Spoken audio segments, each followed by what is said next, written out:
I'm Marcelo Aebi. I'm Professor of Criminology at the University of Lausanne and Executive Secretary of the European Society of Criminology. And I'm here to interview Martin Killias in the framework of this European Criminology Oral History project of the European Society. Martin Killias, who was professor at the University of Lausanne for 25 years, then Zurich, then St. Gall, one of the founding fathers of the ESC. You were also at the beginning of the International Crime Victims Survey project and the International Self-Reported Delinquency Study. So, welcome. Thank you. And I would like to start a little bit to discuss with you about your background. And there is one particularity that you have, is that you're a polyglot, you speak many languages. And I think that dates back really to your very early years. Yes,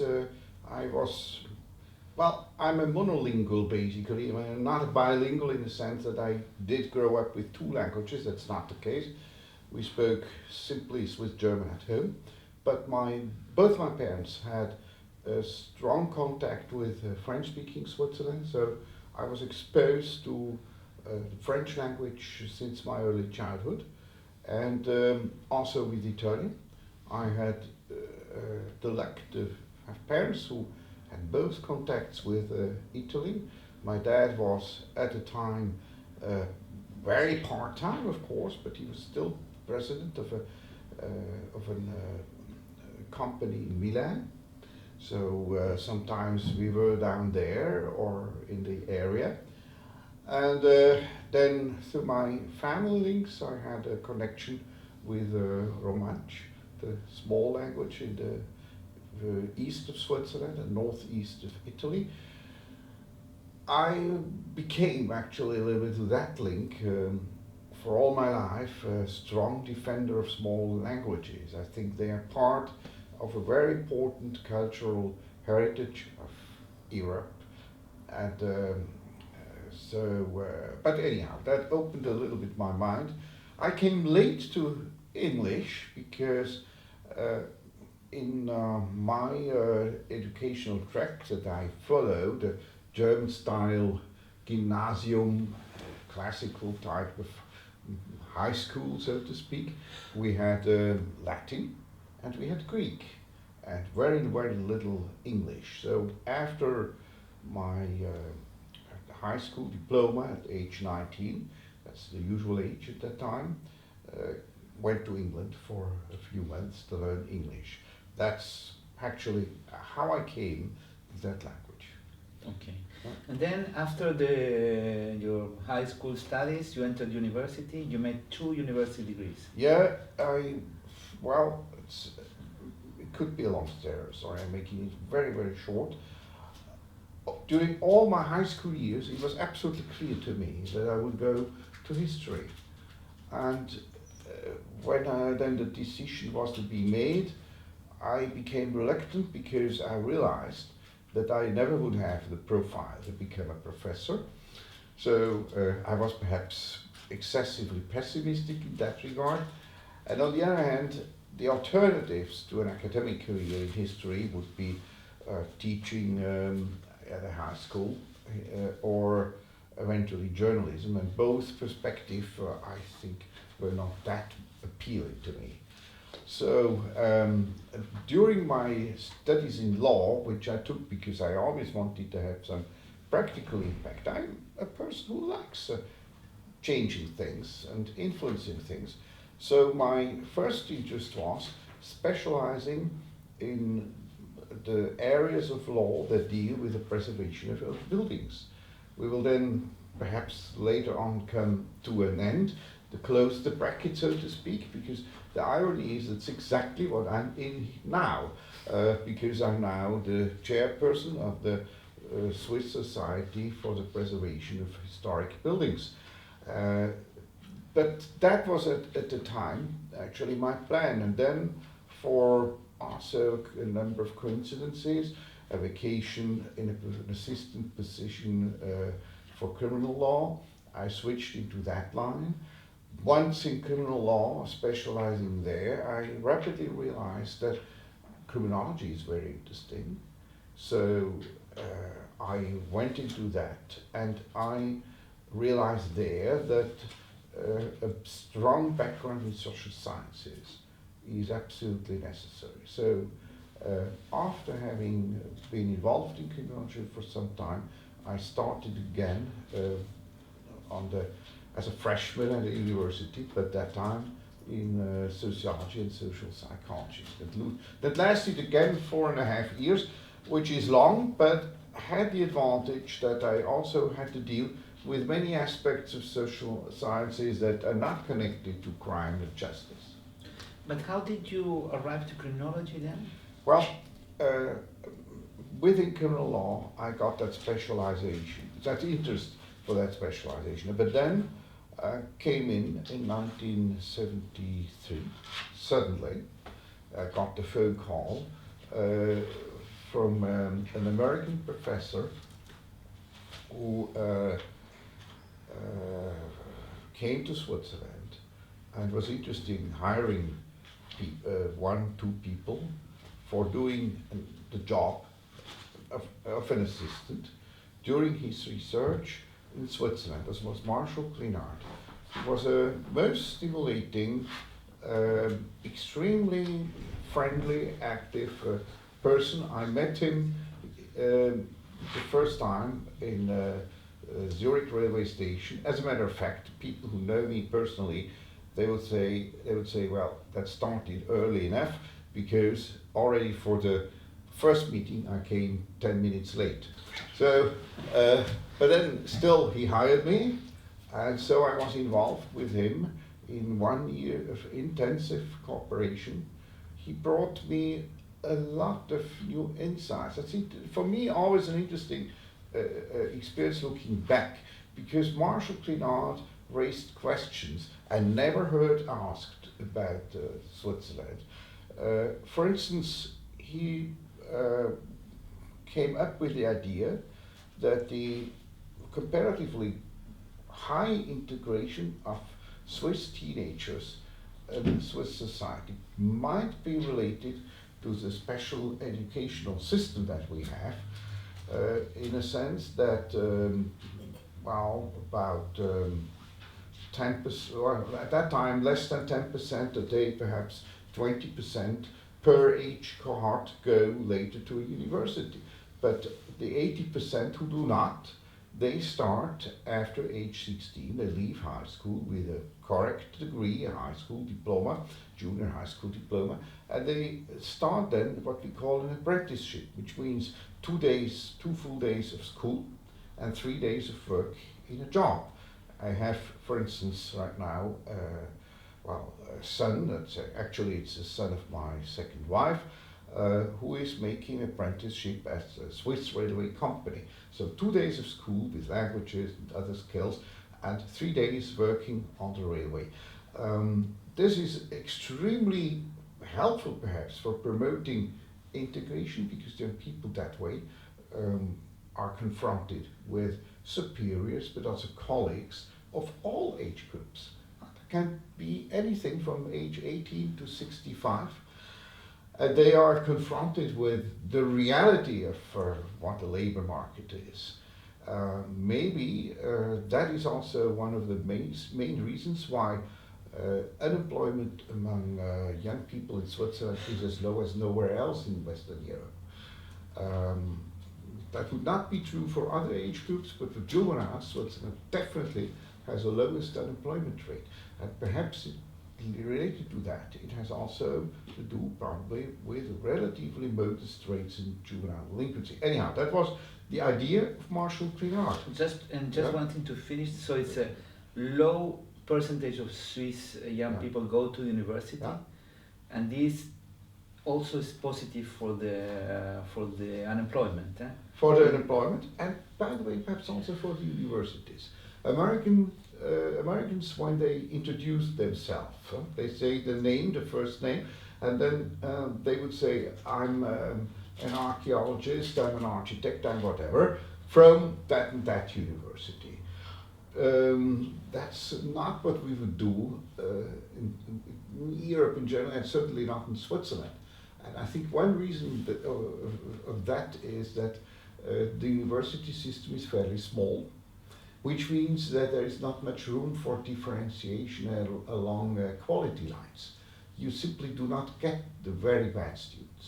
You may get, you and me as teachers, of course we have students who are below the standard, that's obvious. But the range in quality of students that you would find in any Swiss university, that is not that broad as it would be in countries even like France. So that was the beginning. Marcel Kleiner, and that led to a book called Cities with Little Crime, The Case of Switzerland. At the beginning there is a line that says a research assistant, Martin Killias, did the field work for this study, but you were heavily involved in that study. Oh yeah.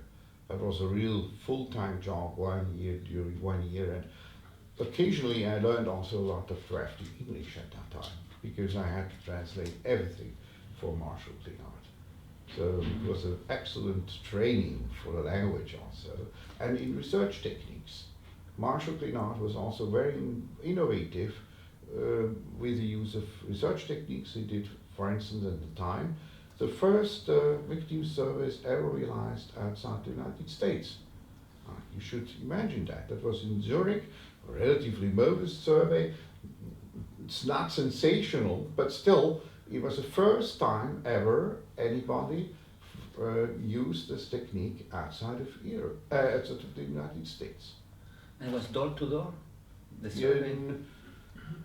Yeah, I think that was door to door. Yeah. Okay. So at least face to face interviews. Yeah. But you kept this relationship with Marcel Kleiner through the until years. He we remained friends over all his life. I think he disappeared something like 2009. He was almost 100 years old. And the last time, I guess he came, well, you must have been present. Yeah, I was there. Yeah. That was perhaps 2002 or 2004, something like that. He came to Europe to introduce to his old friends his new wife. Yeah. His first wife, who had followed him for 65 years or so, had passed away, and then he married a former assistant, by the way, with whom I'm still having contact now. Yeah, he made his famous toast. Yeah. Gentleman. Yeah, he had an odd way of toasting. He said to crime, which keeps us all alive. Yeah. So that was your first mentor in criminology, let's say. Yeah? But then there's another breaking point. Eh? Yes. Well, actually, once I had finished law with a doctoral degree, then the sociology and social psychology degree, and then also the bar admission that I wanted to do as a kind of a life insurance. If ever that academic career fails, you should have an alternative. So once all that was set, that was 1979 or so, then I applied for, I had applied for a judgeship. That's interesting. Academic career still was not, at least not my only priority, and maybe even not my first one. And we have a system like a little bit as in the United States, where judges at the lower ranks are being elected, and my party lost that seat. So no way to blame anybody. That's fate. And so for that moment I had no alternative except an attempt to start an academic career through a research grant to go to the United States. And I received the grant, and Marcel Kleiner was very helpful in finding me appropriate places where to go. And the best place probably at that time was the University at Albany, the School of Criminal Justice, where people like Travis Hirschi, Mike Gottfredson, Hans Doch, and Leslie Wilkins, Graham Newman, and so on were teaching, and Donald Newman on prosecutorial systems and so on. So an assembly of excellent people at those days, and I had been extremely happy during my research period there. It lasted too short. It was designed to last 3 years, but finally, after 1 year and a half, I got then an appointment at Lausanne University. But let me just say, at Albany, I had very good and strong contacts with people like Graham Newman and Travis Hishan, particularly Mike Robertson, who is still a very close friend to me. But perhaps the most influential contact with that in those days was Leslie Wilkins, with his brilliant and he had a way of asking questions that is absolutely unique, and he kept that all his life long, you know, and also a sense of humor, which was more than impressive. For instance, in his very last days at Cambridge, I was there at Cambridge at the time also as a visitor to the Institute of Criminology, and during that time Leslie Wilkins, who had retired to Cambridge, had fallen very ill, and I visited him several times in the hospital, and one night it seems that he had a slight stroke, and in the morning talking was a bit difficult to him, and then he said, well, you know, Martin, this morning the electronic connections do not work properly in my brain. I mean, it's such an irony when you think about anybody else would complain or whatever, but he just made a kind of a joke about it.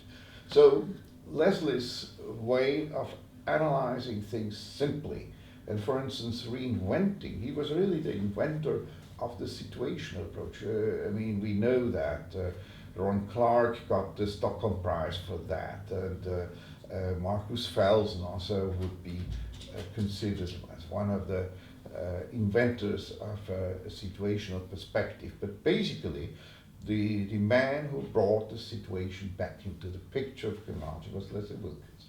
That influenced me for all my life long, and it kept me on the line to look always for a simple solution.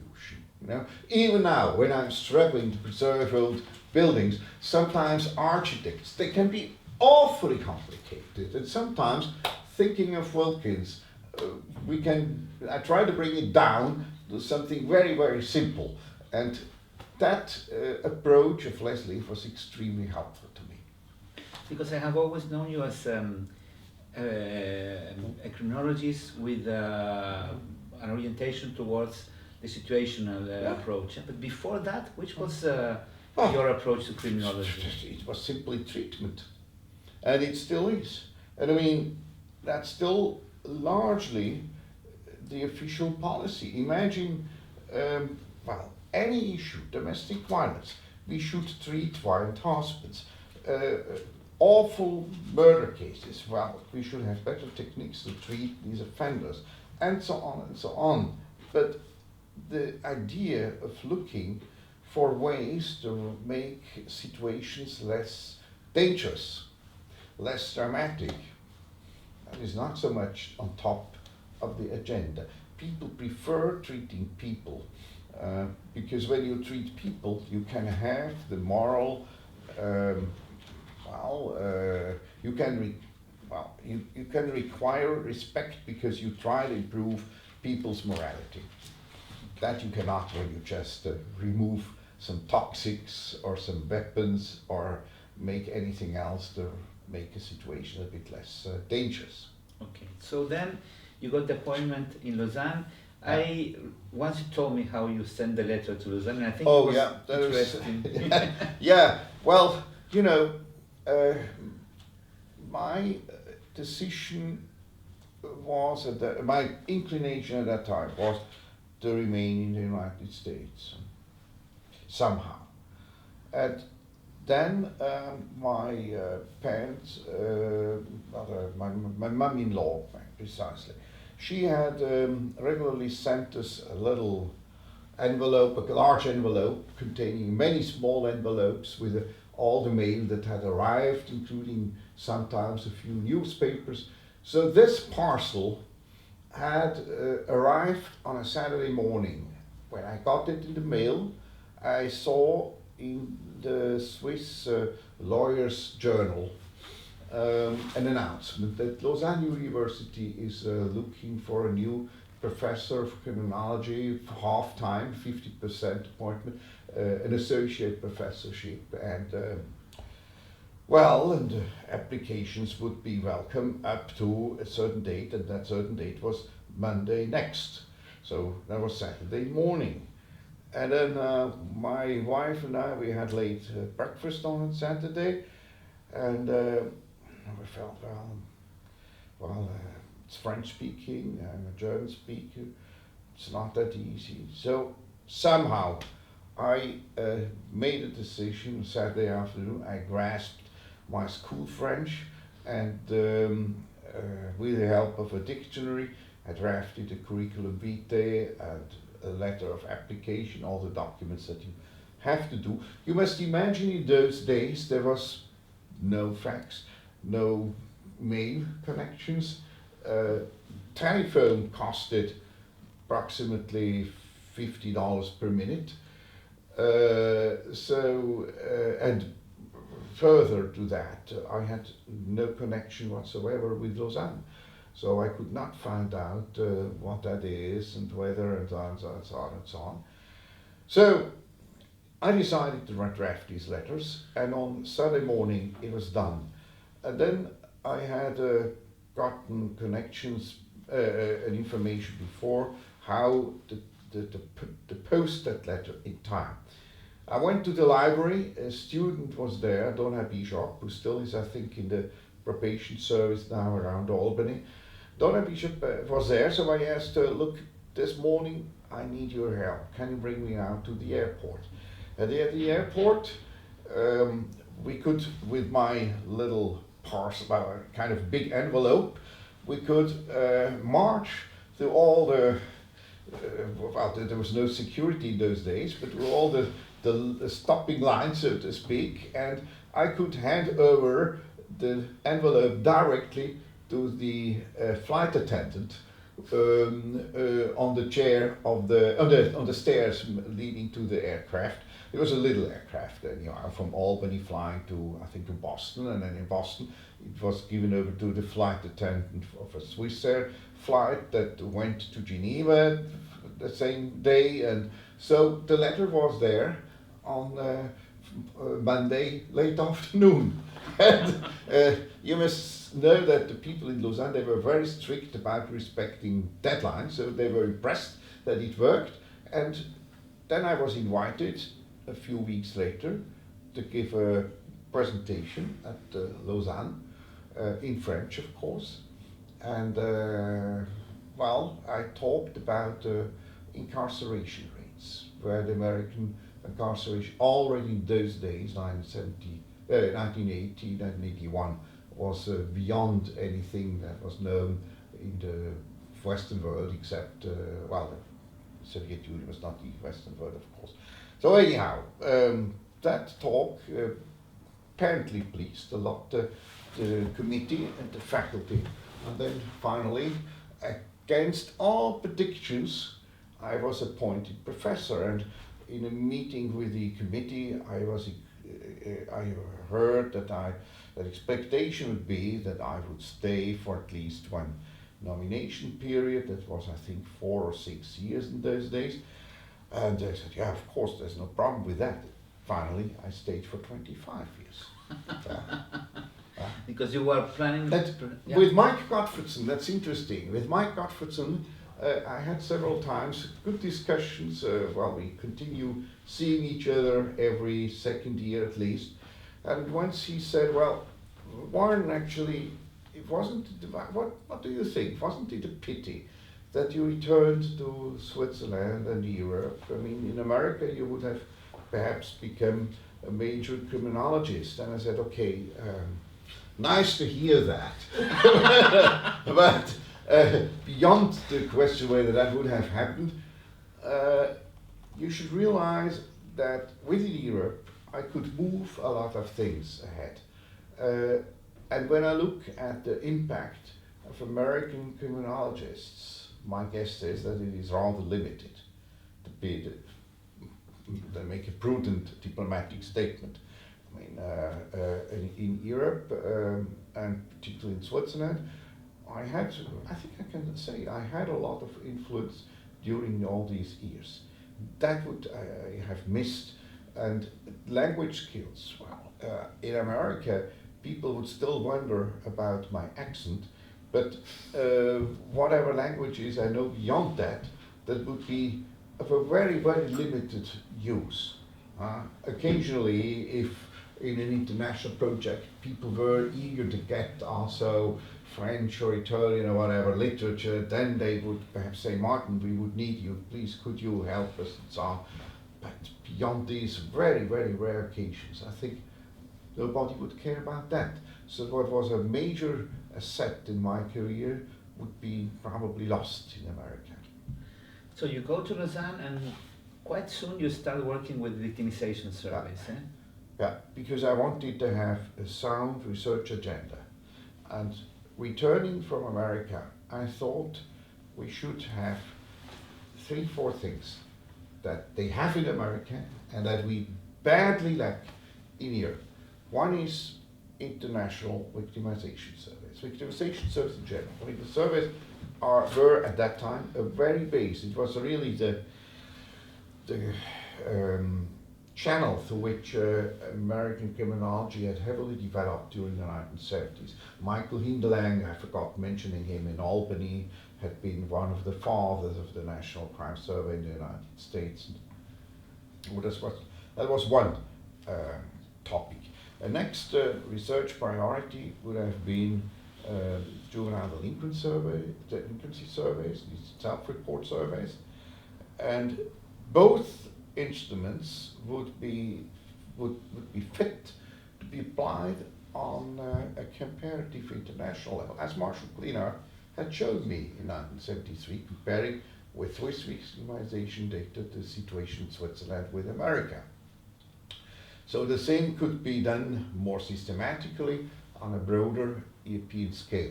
Same with juvenile delinquency, with self-report surveys. Then a third priority became the statistics. I mean, America had, with the source book of criminal justice statistics, an extremely powerful model where you find police statistics, court statistics, statistics of all sorts, and a lot of survey data of all sorts reunited in one single document. That was an Albany product. So I thought that would be something we could do. That was then later realized under the form of the European Source Book of Criminal Justice Statistics. And then finally, I felt we should have an European Society of Criminology. And that was another one. So perhaps, I don't know, Marcelo, we could perhaps talk a little bit step by step through these 4 kind of priorities I had discovered, or brought back from the American side of the ocean to Europe. Yeah. Maybe the first one was the International Crime Victim Survey. Yeah. You started first in Switzerland already. Yeah, and you know, well, sometimes old guys are more innovative than younger ones. That's a statement I would definitely make for Leslie Wilkins, who was an absolute computer freak at a period when practically nobody had a personal computer at home. He had, and he made tremendous things. So I'm not a computer freak, but I'm always interested in new research methods. And for instance, just at that time, a new technique became available on the Swiss market. Not yet so much in the other European countries, because Switzerland always had an extremely high telephone penetration rate. At that time, something like 98% of households. I mean, a huge penetration rate anyhow. So we're talking 1984? Yeah, early 80s, in the early 80s. Yeah. And that, just at that time, had started the first companies offering surveys through telephone. So a computer-assisted telephone service. Though I looked at this technique, and I thought, well, that's fantastic, because with the combination of telephone and computer technology, you can make a highly complicated questionnaire. No interviewer, how well trained he may be, could master, because there's so many links and so many filters built into a questionnaire like that. So that's exactly what computer-assisted telephone interviews are designed for. So we applied that methods for the first time in 1984. It was the first victim survey ever going on in Europe through telephone interviews. At that time, I was sometimes delegate of Switzerland in the Council of Europe, and there I had met a Dutch delegation, actually through continuing contacts with this team. I came to learn Dutch, and they were impressed by this method, so it became finally the method of choice of the first international crime victim survey. Your encounter with Jan van Dijk and Pat Mayhew happened how? Well, there's also an anecdote. A team in Barcelona had been in charge of designing something like that. It was very imprecise. And they had a mandate of the government of Catalonia, and so they invited Jan, and Jan asked me to join in because we had this new technique. And then finally, during that meeting, I hardly could find the team already united in some office. I was desperate finding it. You know, in those days, no cell phones, nothing where how to contact people if you don't find them immediately. So anyhow, we designed the International Crime Survey Day, a little bit over dinner, so to speak. And then finally, it was hard work in terms of designing a questionnaire. We had models of a Dutch questionnaire, an English, a British crime survey questionnaire, the Swiss crime survey questionnaire. There was the only one designed for CATI at that time. And then I accepted to translate personally that model, the final model, into German and French simultaneously. And so when you translate in a triangular structure, you find many shortcomings, not in the translation, but in the original. Very often, translation goes straight from English to German or from English to French, but then not when you go from French to German or the other way around. So often, what I discovered is that not the translation is the problem, but the original. So I gave a lot of feedbacks to Pat Mayhew, who at that time was a little bit, sometimes a bit nervous, but what do you making trouble? I mean, my questionnaire is perfect. And I said, look, it's not that. You must realize that there are two concepts when you translate. What do you mean actually? We can decide this way or that way. But so the original questionnaire was much redesigned to all that process. And I'm happy to see that up to the end of the International Crime Victim Surveys, the questionnaire did not change. I mean, the core part of the questionnaire has remained fairly unchanged over, what was that, more than 20 years, presumably. The same was later true also with the International Self-Report Instrument. Again there, we had a very consistent model that we have been able to keep over, well, that's 25 years. And how did you arrive to this second project, your meeting with Josine Jungertas? Yeah, well, through the contacts with the Dutch team, I also got into contact with other friends from Holland, and Josine Jungertas in particular, and so I joined her when she had called for a first meeting on the International Self-Report Delinquency Study, and we did always national samples since the first 1992, and where you were collaborating, Patrice Villetta had already been in charge. Arrived a little bit late. Exactly, and then and then well, we are now in only the third move, but still, I think this is one of the major accomplishments having contributed to this international survey. If I compare the two projects, the International Self-Reported Delinquency Study is still dealt by the group of researchers and is still alive, 3 waves. With the ICVS, with International Crime Victim Survey, at one moment the European Union said we're going to make it at the European level, and I was in the team with Jan van Dijk. We created the consortium and we developed, we adjusted a little bit the questionnaire. University of Tübingen, University of Lausanne, Tilburg, sorry, but it never happened. Yeah.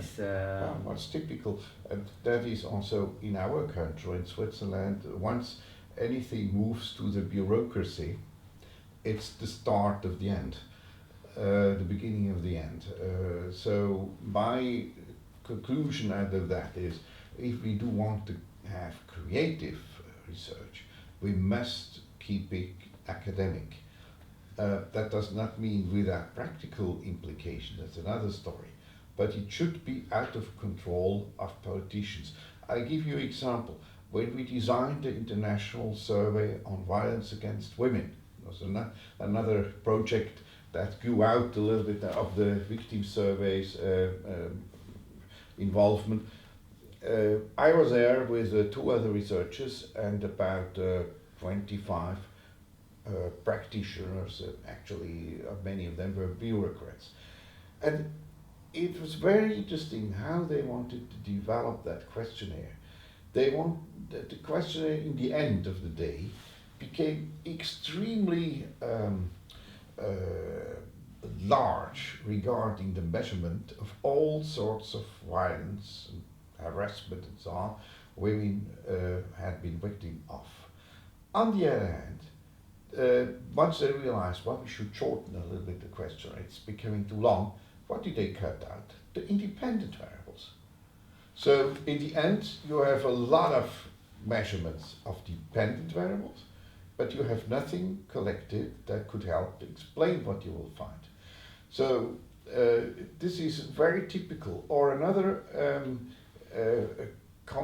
potential conflict with bureaucrats, I realized, was that researchers, when you have 25 researchers around the table, everyone comes, I have an interesting theory, I have an even more interesting theory, my colleagues, and I do need for that, to test that theory, I do need 18 more questions measuring whatever the key concepts are of his theory. So in the end you have a very long questionnaire. When you bring together bureaucrats or politicians, they say a question about social inequality. We do not need that. Huh? Do we need that? No. Keep it out. About whatever, education. Do we need that? No. Let's kick it out. And so on and so on. So in the end, particularly again, the independent variables are easily the victim of bureaucratic concerns.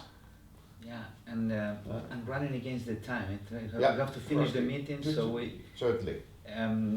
So then, it's 1989 the first ICVS, 1992 the first ISRD, 1996 is the European Source Book, at the beginning of the European Source Book project with the Council of Europe.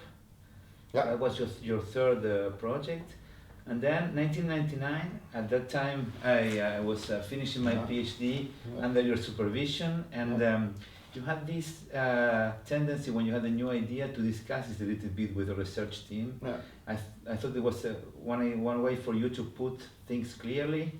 And you started saying, it's a little bit stupid that we cross the Atlantic every year. We were making the registration for the American Society of Criminology of Toronto. It's a little bit stupid to cross the ocean. But there were at those days less participants than now, but even then, at least 500 continentals moved every year to the American Society of Criminology meetings, where they had sessions, and the audience in the sessions was mostly European, and the presenters also European, and with very little American participation. So my guess was, well, we could have that for less money in Europe for us. And that was again a very, very difficult task because we have a lot of European jealousy, we have a lot of reluctance, and basically the most reluctant in those days were the big centers, I must say. For instance, Freiburg, they have a huge library, and when you look at the role of these centers, they attracted in those days plenty of scholars from all over the world that spent some months there. That was very enriching to them. Now, if you install a society that meets every year, you can make, as an American, all these easy contacts without being in a center, Freiburg, Cambridge, whatever, in Holland or whatever. You can do it by just attending one or two of these meetings, and then you meet people from Poland and Hungary and Portugal who are dealing with the same research questions as you in San Francisco, and then you make the links and you have what you need. So that was very interesting to see. There was a lot of reluctance, and then there was also the issue of the language. We wanted to have a society where English is a language, because not because of a preference. I'm a defender always of small languages, but still we need a common language across Europe. That can only be English under the current circumstances. And we started that in 2001 with the first conference with about 400 participants. And then since that we had a meeting every year. It was a very productive period. I had been associated at that time to establishment of the society, to the establishment of the European Journal of Criminology, and and then all to the business of the ESC since that time. Well, I stopped being involved in it. I always stopped. Whenever I stopped, I did so rigorously, and I stopped then being at Lausanne in 2006. I moved back, I can say, to Zurich. At that time, the reason why I moved back to Switzerland was that I wished to be closer to my old friends network, which today is very helpful. I mean, without that, I wouldn't have been elected as chair of that Swiss Historic Buildings Preservation Society. You moved to the German-speaking part of Switzerland. And then after Zurich 2013, 7 years, I was retired. I do absolutely not reject the idea of retirement, but maybe you should, in Switzerland, retirement is theoretically mandatory at 65, right? It's 65, but everywhere it's different. Yeah. And so I moved out on July 31st from Zurich, and August 1st I moved in at St. Gallen. And I shall stop there teaching in 1 year from now, and I'm glad doing that. And I always have rigorously stopped being involved. You can very well assess that. I have never been involved in whatever happened in Lausanne once I had left there. I'm not involved in anything in Zurich, and I shall not interfere with St. Gallen once I'm leaving then in 1 year. One of your particularities was that you always include your co-authors with you in your publications, which was not for your generation of criminology, especially for example in German. Usually the professors publish alone. In Spain, for example, it's very rare to have a PhD student publishing with the professor before publication. That's very unfair, I know, and I resented that a lot. In the days I was an assistant, never, whatever my colleagues or I had contributed to a work, never that was recognized under any form, except a small expression of thankfulness in a preface. I wanted to change that, but it has a price. You must see, Marcelo.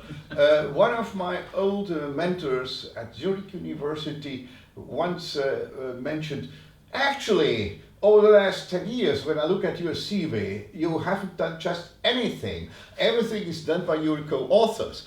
And the point is, whenever I put my name, usually in the last position, whenever you find on a publication my name, that means that I drafted it. If I didn't draft it, I refuse to be on the list. Then it's really the co-workers' work, and it should be recognized as such. It's very rare that I put my name in a first position. That is a little bit the problem of recognition among colleagues with all these prejudices. Perhaps a last point about that. As you have mentioned, I had to switch to several languages. I had to teach in English, I had to teach in French, and when I came back to German, I experienced something very interesting, because my French is not all too bad, but I cannot make very complicated phrases in French. I'm simply not able. Now, once back to German, I could have done that. And then I thought, why should I come back to these baroque big phrases? Why not saying it simple and straight, as the Anglo-Saxons do it? That is one aspect. I often hear that from politicians, practitioners, people on the street even mentioning that whenever you appear on TV, your statements are always so easy to understand. That's so fantastic for me as a simple person. I always understand what you mean. And I think that is something extremely important, but again, it has a price. Once I gave a talk, and this straightforward, I would say almost Anglo-Saxon style, but in German, one of the colleagues came forward and said, well, dear colleague, what you just told us, that wasn't really science, was it? That wasn't really science. Science means it must be unintelligible. And once in a meeting in a big hall, Zurich University, a new colleague from Germany had given his inaugural speech. Extremely complicated. One of my old guys next to me, he lisped into my ears, is it actually good what he's saying? I don't understand. Then I whispered back, when I hear things like that, I always wonder, how would I translate that into French or into English? Because what you realize when you translate these very baroque talks, when you translate it in any other language, it's disappointingly trivial. Yeah, that's a very good point, and many of the French research, for example, Sartre translated to another language loses a lot of its... Foucault in English, or Foucault in German. Disappointment. Yeah, well, you mentioned Foucault. I remember once we were walking, maybe I think it was in Cambridge, and you said something that remained in my mind. We were talking about crime and punishment. You said, yeah, he could have said that in an article. Yeah. And then you said, I don't believe anymore in books. Yeah, I'm reluctant about writing books. A textbook, a book, an introduction I've done with you, an introduction to criminology both in French and in German, and an introduction to criminal law both in German and in French. That is helpful. Students need a book to get acquainted with an area. That's obvious. But for scientific production, I don't see the point in writing books. I do want to write an article. Okay, then another lesson I remember that you said when we were getting the results was, is it plausible, these results? Yeah, because, that actually is almost a quotation of my professor in sociology. And I keep that curiosity, because very often when you see fantastic results coming out, it's an error of coding the data, mostly a very trivial error in the data treatment, or columns are being reversed or whatever. And in the end, I think this curiosity, does it make sense, is very important. On the other hand, very often data do not confirm what we believe. One last point. We had both been involved in the evaluation of the Swiss heroin trials. You remember that. Then later on, I was involved as an expert in a program to decriminalize not only consumption but also production of cannabis. Now, in the meantime, we have seen so many negative results coming out of research about cannabis use and continued cannabis use. I mean, I cannot ignore that as a scientific person. So, again, the question is, what do we do with data? And my advice is, whenever we find data that do not fit our theories or our agenda, trust in the data more than in your ideas. Maybe the ideas might be wrong. And maybe, well, not wrong, but maybe may need reshaping. And it's the worst thing to do, to reject the data. So we talk about your context in the United States, in Europe. You also spent some time in Canada, one sabbatical. Yeah. One thing that I realized, so you discovered somehow the situational approaches with Leslie Wilkins, then you came back to Switzerland, then you go to Canada, and after your stay in Canada, there are a lot of Canadian colleagues from Montreal that start also working on the situation. On situation. Where you somehow bringing this? Well, that would be arrogant. Maybe they came to study all this literature themselves. But, well, on the other hand, as we know, we have intensive discussions among each other. And I had, for instance, in Montreal, a couple of friends with whom I had long and intense conversations over the years. And I cannot imagine that this remains simply without leaving some traces. So perhaps if ever I was helpful in making them discover the situational approach, then I'm proud of it, because this is one of the as we said before, it's one of the major contributions. Okay, and then you're coming at a time, you mentioned your changes in your career, but also a time where what you have done is being recognized. And you got the selling well, that was a few years ago already. Then you got the European Criminology Award, and in 2 weeks you are receiving the Beccaria Medal. German criminology. German speaking criminologist. I wanted to ask you about that, about your recognition, in, for example, in Switzerland. Is it true that, as the Bible says, that no one is a prophet in his own land? Yeah, that's a little bit true. Perhaps not so much in the academic world, also not so much in the political world. There I'm quite well recognized, media and so on. Where the recognition is most problematic is in the societies of criminology in Switzerland, for instance, Germany also, and that's why I'm very pleased that they give me this recognition. But there was a long time a lot of resistance because of another detail. That brings us the last time back to Leslie Wilkins. One thing Leslie Wilkins had taught us was how to run a decent experimental evaluation. And since that time, I'm really a strong defender of an experimental, randomized controlled experiments, that approach. That really is a way to get at the clear results. Then you see what you get. You became also a fellow of the American Academy of Experimental Criminology. Yeah. And I was co-chair of the Campbell Group up to this summer. Yeah. So, just about your one anecdote, I would say, a criminologist crosses the Alps on his horses. Oh yeah, that's true. Yeah. That was you going to your sabbatical in Genoa.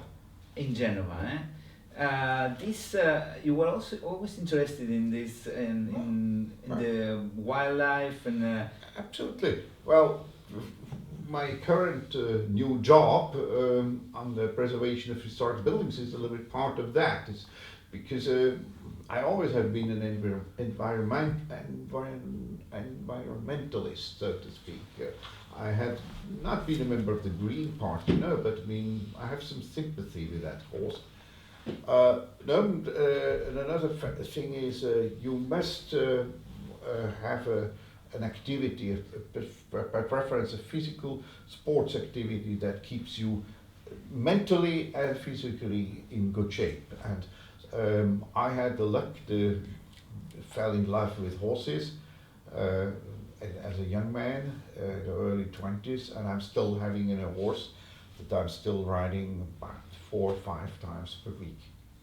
So we are arriving at the end of the interview, and so you mentioned that you're going to retire apparently next year. So what's the future of Martin Killias? Well, the future is that I shall be a lobbyist and an activist for the preservation of the historic landscape. We have plenty of beautiful old buildings.